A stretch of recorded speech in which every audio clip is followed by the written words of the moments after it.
Actually ही जी मुलगी आहे ही पुण्यामध्ये कामाला आहे ती, आणि ती इथून फलटणला तिच्या गावी चाललेली होती.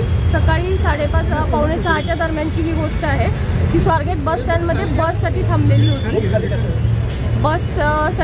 होती. ती तर त्यावेळेला आरोपी जो आहे तो तिथं गेलेला होता. तिच्याकडेनं फिरताना पण दिसतोय, आणि तिच्या शेजारी बसलेला एक माणूस उठून गेलेला आहे. हे दोघांचं बोलणं चालल्यावरती आरोपी तिच्याशी बोललेला आहे. तिच्याशी गोड बोलून त्यानं ओळख करून घेतली तिच्याशी, आणि तिला म्हटलं की फलटणची कुठं जाते ताई असं तिला विचारलं. तर ती म्हटली की मला फलटणला जायचं आहे. तर तो म्हटला की 7-8ची बस जी आहे इथं नाही लागत म्हणे, तिकडं लागलेली आहे म्हणे. तर ती म्हटली नाही, बस इथंच लागते म्हणून मी इथं बसलेली आहे. तर तो म्हटला की नाही, तिकडं लागलेली आहे, चल म्हणे, मी तुला घेऊन जातो. आणि CCTV फुटेजमध्ये ती मुलगी त्याच्याबरोबर जाताना दिसते आपल्याला. तर ती त्याच्याबरोबर गेली, आणि तिथं गेल्यानंतर बसमध्ये अंधार होता म्हणून तिने हा प्रश्न काढला की बसमध्ये तर अंधार आहे म्हटली की. तर त्यावेळेला तो म्हटला की ही रात्रीची लेटची बस आहे, त्यामुळे लोक झोपलेले आहेत म्हणून दिवे बंद आहेत, तू वरती चढून टॉर्चने चेक करू शकते. आणि मग तिला असं गोड बोलून त्यानं वरती चढायला सांगितलं की ज्यावेळेला टॉर्च लावायसाठी वरती गेली त्यावेळेला मग त्यानं मागून दरवाजा लावून घेतला, आणि तिच्या बाबतीत हा अतिप्रसंग घडलेला आहे तिथे. त्याच्यानंतर तो आरोपी उतरून गेला. ही मुलगी बसमधनं उतरली, आणि आपल्या बसने म्हणजे कुठंही तिथं दुसऱ्या बसचा एक ड्रायव्हर तिथं दिसत आहे वगैरे, पण ती उतरून दुसऱ्या बसने आपल्या गावी चाललेली होती. आणि जात असताना मग तिला मित्राशी बोलली, आणि मित्रांना सांगितल्यानंतर ती पोलीस स्टेशनला इथं कंप्लेंट देण्यासाठी आली. काल ती इथं पोलीस स्टेशनला आल्यानंतर तिनं कंप्लेंट दिल्यानंतर आम्ही इमिजिएट CCTV फुटेज काढलेले आहेत तिथले. त्या CCTV फुटेजमध्ये आरोपी आम्हाला निष्पन्न झालेला आहे. सदर आरोपी हा ग्रामीणच्या हद्दीतला शिरूर गावचा आहे. याच्यावरती पूर्वी 392 सारखे शिरूर शुक्लापूरला गुन्हे दाखल आहेत, आणि आरोपीची हे झालेलं आहे, निष्पन्न झालेलं आहे ह्याच्यातला.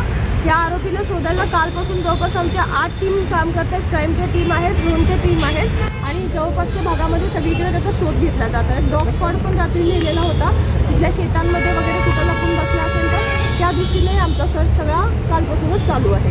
ही बस ज्यांची होती, बस ज्या सांगोला डेपोची, त्याचे चालक वाहक कुठे होतं, बस लॉक केलेली नव्हती का? आगार प्रमुखांशी तुमचं काही बोलणं झालंय का?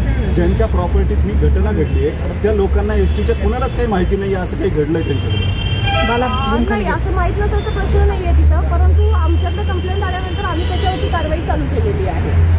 तिथं रात्री सुरक्षा रक्षक नसतात का? पॉईंट आहे आपला पोलिसांचा. त्या CCTVचे आउटपुट आपल्या स्वारगेट पोलीस ठाण्यामध्ये बरोबर मध्ये बस पार्क केलेली होती स्वारगेट ST स्टँडच्या. अशा बसमध्ये रेप होतो, बलात्कार होतो एका 26 वर्षाच्या मुलीवरती, आणि त्या आजूबाजूला कुणालाच कळत नाही. तुम्हाला वाटत नाही का की सिस्टीममधले काही लॅप्सेस आहेत ज्याचे हे परिणाम आहेत? नेमका दोष कोणाचा आहे, चूक कोणाची आहे? ST आगारात बस लावून ती लॉक न करणाऱ्या चालक वाहकाची ती बस लॉक होऊ शकत नाही म्हणून ST प्रशासनाची, की तिथं CCTV जे आहेत त्याचं मॉनिटरिंग नीट झालं नाही म्हणून पोलिसांचं ॲक्च्युली पेट्रोलिंग चालू असतं, पण प्रत्येक बसला जाऊन पोलीस चेक करू शकत नाही बसमध्ये काय होतं. आणि ही बस आतमध्ये होती, त्यामुळे सेक्युरिटीचा प्रश्न तिथलाही येतो. डेपोमध्ये सेक्युरिटीचं काय आहे त्याच्याबद्दल. दुसरी गोष्ट असं आहे की ही गोष्ट झाल्यानंतर मुलगी बसमध्ये बसून निघून गेलेली आहे. तर तिनं थोडा जर आरडाओरडा तिथं केला असतं तर इमिजिएट लोकांनी बऱ्यापैकी मदत केली असती. CCTV फुटेजमध्ये आपल्याला दिसतंय तो आरोपी खाली उतरतोय, त्याच्या 2 मिनिटात मुलगी लगेच खाली उतरते, पण असा कुठला प्रकार तिथे झालेला आढळून आलेला नाहीये. मुलीची तब्येत कशी आहे? मुलीची तब्येत एकदम व्यवस्थित आहे. ती काल व्यवस्थित बोलत होती, आम्ही स्वतः तिच्याशी बोललेली आहे, आणि तिचं मेडिकल पण चालू आहे. याचा ढिसाळपणा नेमका आहे तपास आरोपी स्वर्गेमधून बाहेर पडल्यानंतर पोलीस गेला.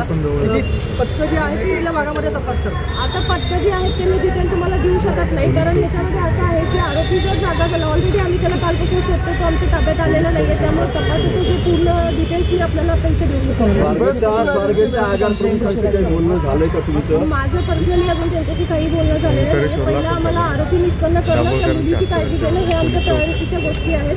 त्या झाल्यानंतर आज आता आम्ही त्याच्यामध्ये माहिती घेऊन त्यांच्याशी बोलणं आली होती मॅम, कधी आली होती, थांबली होती कधी, आणि त्याच बसमध्ये हा आरोपी प्रवासी कशी नाही त्याच्याबद्दल मी डिटेल घेतलेले नाही आहे बसच्या बाबतीत. फक्त बस आम्ही सेक्युअर करून ठेवली आहे, कारण आम्हाला मेन म्हणजे पहिला आरोपी तो ताब्यात घेणं हे आमच्यासाठी फार महत्त्वाचं आहे. आणि दुसरी गोष्ट म्हणजे मुलीची मेडिकल करून घेणं आणि तिचं मानसिक स्वास्थ्य, त्याचबरोबर टीम लावून सगळीकडचं तपास कॉन्सन्ट्रेट करणं हे महत्त्वाचं आहे. त्याच्यामध्ये आता हे पॉईंट तपासाच्या दरम्यान आम्ही घेऊ. सगळ्यात महत्त्वाचं म्हणजे आतमध्ये स्वारगेट आगारामध्ये उभी असलेली बस ही आगार व्यवस्थापनाची जबाबदारी असते. पहाटेची 5:30ची जर घटना असेल म्हणजे 4 नंतर स्वारगेट आगारातली वर्दळ जे आहे वाढायला सुरुवात होते, मग अशा सगळ्या गर्दीच्या ठिकाणी अशी घटना होणं हे नक्की मग कुणाचं अपयश आहे? माईकवरून अनाऊन्सिंग केलं जातं की प्लॅट क्रमांकाला कुठली बस लागलेली आहे, काय आहे, मग ही नक्की घटना संगनमतानं घडली की मग नक्की काय? सीसीटीव्ही आता प्रश्न त्याच्यावरती मी जास्त बोलणार नाही, पण सीसीटीव्ही फुटेजमध्ये लोक भरपूर दिसतात. तिथं स्टँडमध्येही लोक आहेत. ती मुलगी बसमधनं त्या उतरल्याच्या वेळेला शेजारच्या बसमधले ड्रायव्हरही चढताना दिसत आहेत. लोकांचा वावर हा तिथे दिसतो. इव्हन तो माणूस, तो आरोपी तिच्याशी बोलत होता, ते दोघं बोलत होते त्या टाइमला तिथे एक व्यक्ती बसलेली होती आणि मुलगी त्याच्याबरोबर गेली. तिथे आजूबाजूला लोक दिसत आहेत. ओव्हरऑल सगळीकडे तिथं लोकांचा वावर होता हे दिसत आहे सीसीटीव्ही फुटेज. घटना घडल्यानंतर आरोपी जेव्हा बाहेर आला तेव्हा मुलगी आल्यावर तिथे शांततेत बाहेर पडली, कुणाला काहीच सांगितलं नाही, आरोपी निघून जाताना दिसतोय शांततेत. एक्झॅक्टली. ही सीसीटीव्ही फुटेजमध्ये आरोपी खाली उतरले की लगेच 2 मिनिटात मुलगी हे झालेली आहे, खाली उतरलेली आहे आणि नंतर ती निघून गेलेली आहे. बसमध्ये बसून ती गेलेली होती. निंब्या रस्त्यात गेल्यानंतर तिने तिच्या मित्राला फोन केला आणि त्याच्यानंतर मग ती परत त्यांना सांगितलं की नाही तू ह्याच्यात कंप्लेंट कर. त्यानंतर मुलगी जवळपास 9च्या दरम्यान पोलीस स्टेशनला आलेली आहे ह्या सगळ्या गोष्टीची माहिती द्यायला. शॉकमध्ये होती का हे सगळं झाल्यामुळं तिला काय करावं हे सुचलं नाही कदाचित किंवा- आपण तसं म्हणू शकतो. त्याच्यामध्ये तिला सुचलं नसेल आणि त्यामुळे ती उशीर आली असेल, परंतु ती आल्यानंतर आपण इमिजिएट तपासाची चक्र सगळी फिरवलेली आहे. गुन्हेगार बऱ्याच गुन्ह्यांमध्ये आहे. त्याच्यामध्ये 392 सारखे गुन्हे आहेत, त्याच्यावरती शिक्रापूर, शिरूर ह्या भागामधले त्याच्यावरती गुन्हे आहेत.